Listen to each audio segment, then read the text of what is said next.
Hello and welcome to this new mini-series that was voted for by my patrons. So thank you very much for everyone supporting me over on Patreon and also on YouTube members for their continued support, as it's without them this wouldn't be possible. So thank you so much.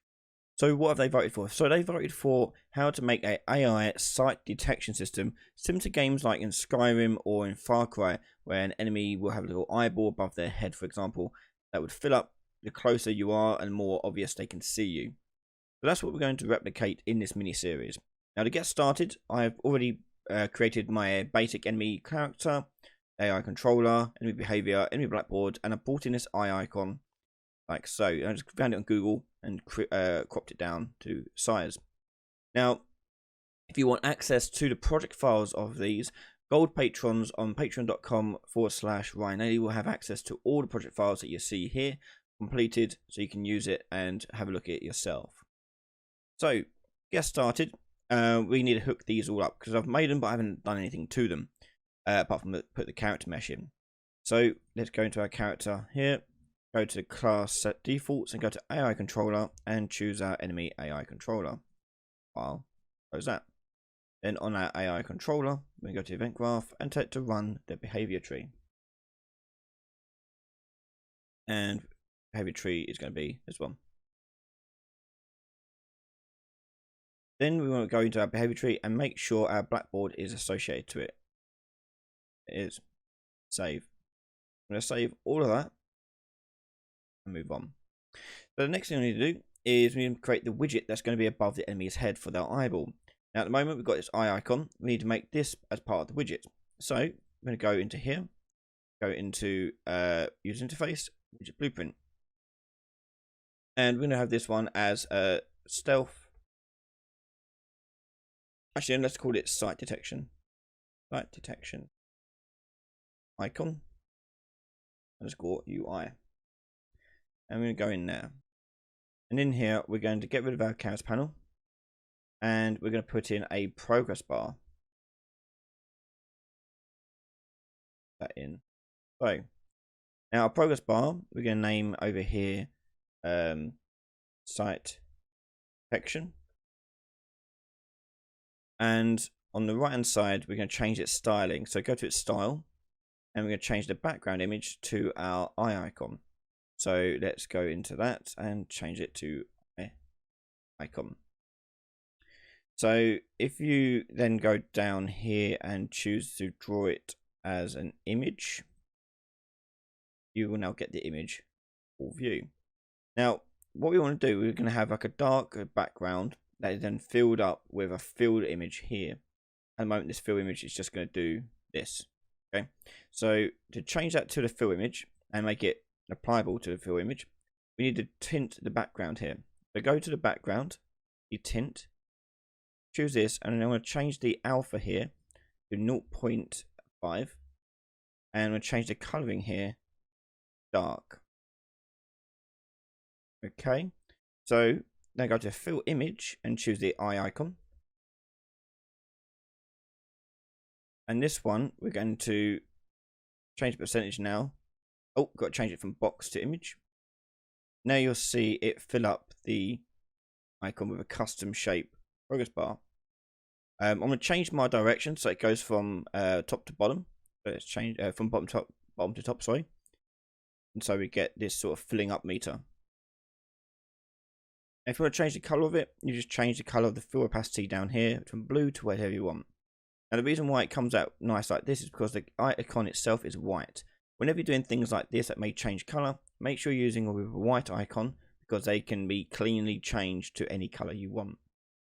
So there's our icon. We're going to compile that and save that. And for now, we're going to close that. Let's just get the enemy having that above their head first. So let's go to the enemy, their viewport, and in here we're going to add a widget. And I'm going to attach that to my mesh here. On the widget, I'm going to go down here and choose the widget class to be my site detection icon UI. You can see there. Now the size of it, it comes from this draw size. So I can customize the draw size to what I want it to be. and position it where I want it to be viewable. Let's make that a bit smaller. Let's make that 80, and then make this 45. Okay, not too bad. Okay, and once you got that into the position that you want it to be, you're going to go over to the space here and change from world to screen. That way it will appear on the screen the exact same size no matter how far away you are from it. File and save that. If I put this into the world, the enemy that is, and push play, we should see their icon above their head. Okay. Now the icon won't change yet, obviously. We ain't done nothing with the coding of it, but there it is visible for us, allowing us to see.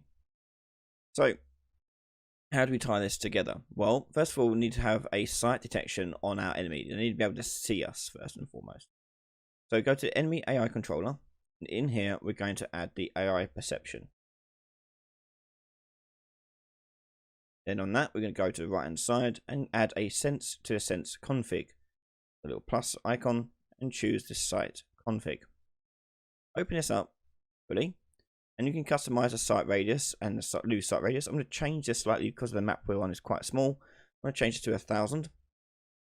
Change it to 500. And lose sight we'll set to 800. And the peripheral vision will change to 40. And don't make sure you put on detection by affiliation through for all of them. Hit compile and save that. And that should now be able to detect us. Now we can test that out when we push play.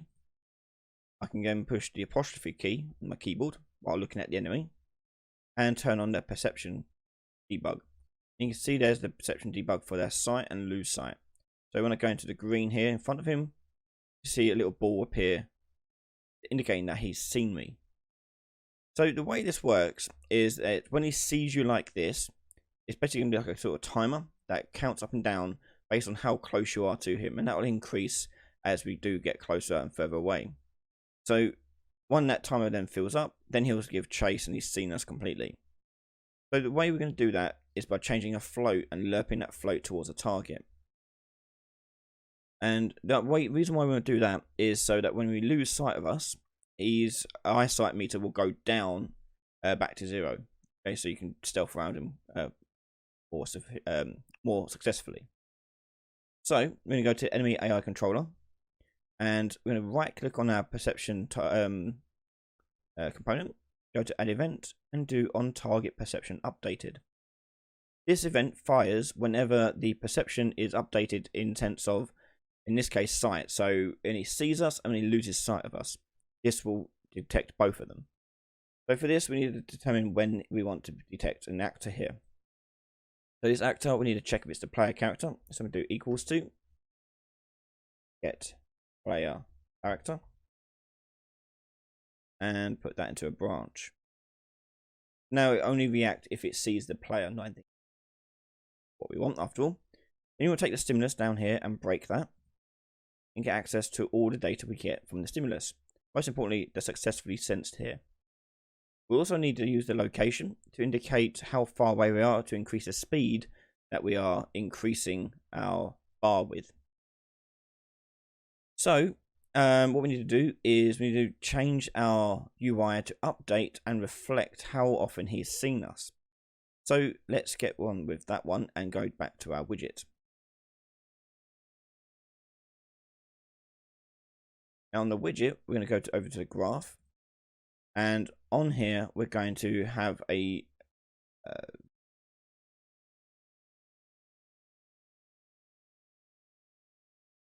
on our progress bar, we're going to go to the graph and we're going to look at the construct first and foremost. And the construct's job is going to be fetching the particular NPC that this one is attached to. So for that, we need to have a variable on it. Go to variable, and we're going to have the pawn owner variable name. I'm going to change the variable type here to pawn. So you're going to drag this out, and we'll later attach this with our character in a moment. But first of all, let's get our pawn owner here. We have to get the controller of our pawn owner. So get controller, You want to get the AI controller. And then from there, we're going to cast to our enemy AI controller. And we're going to promote that to a variable. Now we need to do this because we need to get access to our perception. Okay, so when the perception does something, we want this to react to it.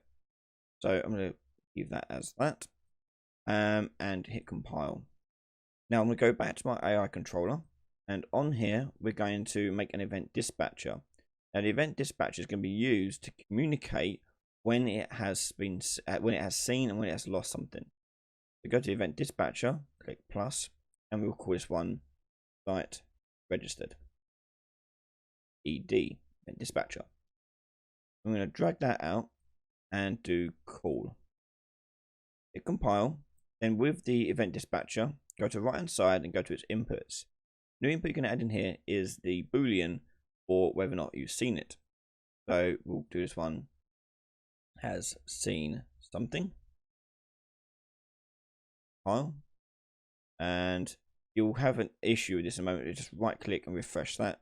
You'll see, just make sure the parameter here is correct. So on true, we'll plug that in, and then we're going to drag our successfully sensed boolean into that. Hit compile and save that. Go back to our UI, and we're going to take that reference to our controller, and we're going to bind an event to scene. So we'll call it site registered. There you go. And from there, we're going to create a new event. Now, the new event is going to be basically triggering the thing to start counting up. So we can make a custom event in here, and we'll call this one site registered.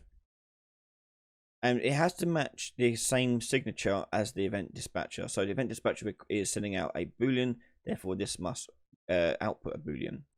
Go to inputs and do that as a boolean. Seen something like so. Then on our back to our bind event to site registered ED, you know, take the event here, do create event, and from the drop down you should be able to choose your site registered. If you don't see it here, it's because the inputs here don't match the inputs on the event dispatcher. So make sure they line up. Now this will get called every time we see or lose sight of something. Now that's going to be important with this boolean because that determines which way the progress bar is going to fill up. So for that, we're going to take this has seen something and promote that to a variable. Okay. So next we're going to take that and we're going to make our progress bar visible. So we can take our site detection and set ability and make that visible. You don't want the eyeball to show all the time, only when relevant. So that'll do that there. Now the way this works is using the event tick.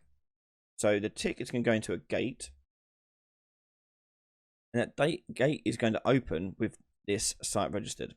So that will go to open, and we need to make it close as well. And for closing, we can make another custom event in here, and we call this one give up. And this one's going to make the progress bar disappear. So we're going to take that and set ability, plug that in, and set that to be hidden. So when he gives up looking for the player, the progress bar will disappear. So that will go into close. Okay. So the next thing is on the exit of a gate, we're going to do a site value. Now the site value is going to go into the percentage of our progress bar. So let's make a new variable in here. I'll call this one site value percent. This will be a float. And this float is going to go between 0 and 1 and back and forth. And that will be tied to our percentage here of our progress bar. So with the progress bar, drag that out and do set percent. And we want to drag the site value percent and do set. Putting that before our set percent. Then plug in the right hand side green pin into the in percent pin for our set percent. So we now need to do some calculation to determine which value this is actually going to be. So on here, because it's a tick, this value is going to change all the time. So what we can do is use an f_interp2 constant. Now what this means is it's going to change the current value towards the target value over a certain amount of time and speed at a constant rate. Okay, so it doesn't go fast or slow, it just goes at a constant speed. So the output will go into site value percent, and the current will be the site value. Now the target is going to be determined by our has seen something. Break that out, choose get, and do a select float node. Now what a select float will do is if this is true, it'll pick the A value. If it's false, it'll pick the B value. We're going to put that into the target, and with A, we're going to leave it as 1, and B we'll leave it at 0.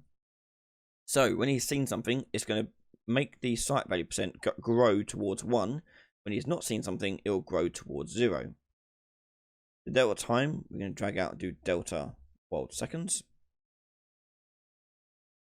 And then we've got the speed here. Now the speed here is going to be another variable that we're going to have available to us. The idea being is that the closer we are to him, the faster he'll see us. So you're going to go to new variables here and go detection speed, and we'll plug that into our interp speed here. Okay. So that's that. But where do we get the detection speed from? Well, what we're going to do is we're going to add it to our event dispatcher. We go back to AI controller, click on the event dispatcher, and add a new parameter. And this would be the detection speed. That'd be a float.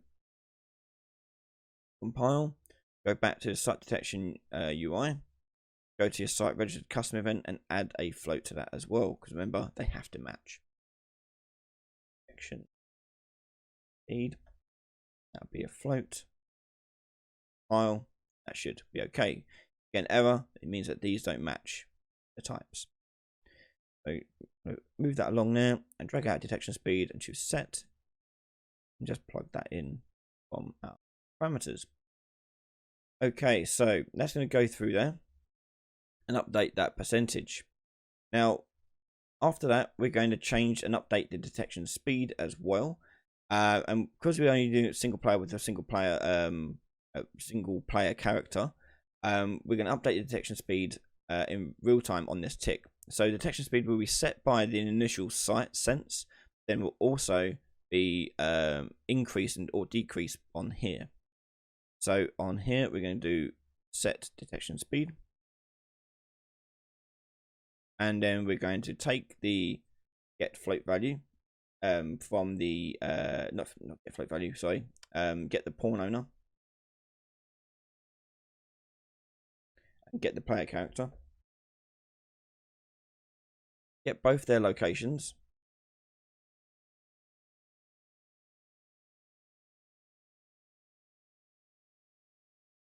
there, and we're going to get a distance between the two of them. So as I said, we want to get the closer they are, the more the faster it will go. So we get distance vector, and then you're going to normalize this value to a range. We need it to be between 0 and 1 essentially. So on this return value, we're going to drag this out and do normalize range. And the range we're going to do here is going to be 0 and the maximum radius size of our site perception. So ours is set to 500. So I'm going to set that to 500 there. Okay, and we're going to plug that return value into our, not into there, sorry, and then multiply this by a value of say 5. Okay, file. And we are done now. And that is it for this episode. That's been quite enough time, I think. So what we'll do is we'll pause there, and in part 2 we'll finish this off with when he evaluates the site detection, whether or not he's reached the end of it or reached the bottom of it, and go on from there. If you want to watch the next episode right now, head over to patreon.com/Ryan Lowly. We can watch that part, plus many other videos before anyone else. Big thank you to all my patrons and YouTube members for their continued support. It really is amazing, so thank you again so much. I've been Ryan Lowly. Thank you for watching, and make sure you hit that subscribe button, and I'll see you all next time. Bye everyone.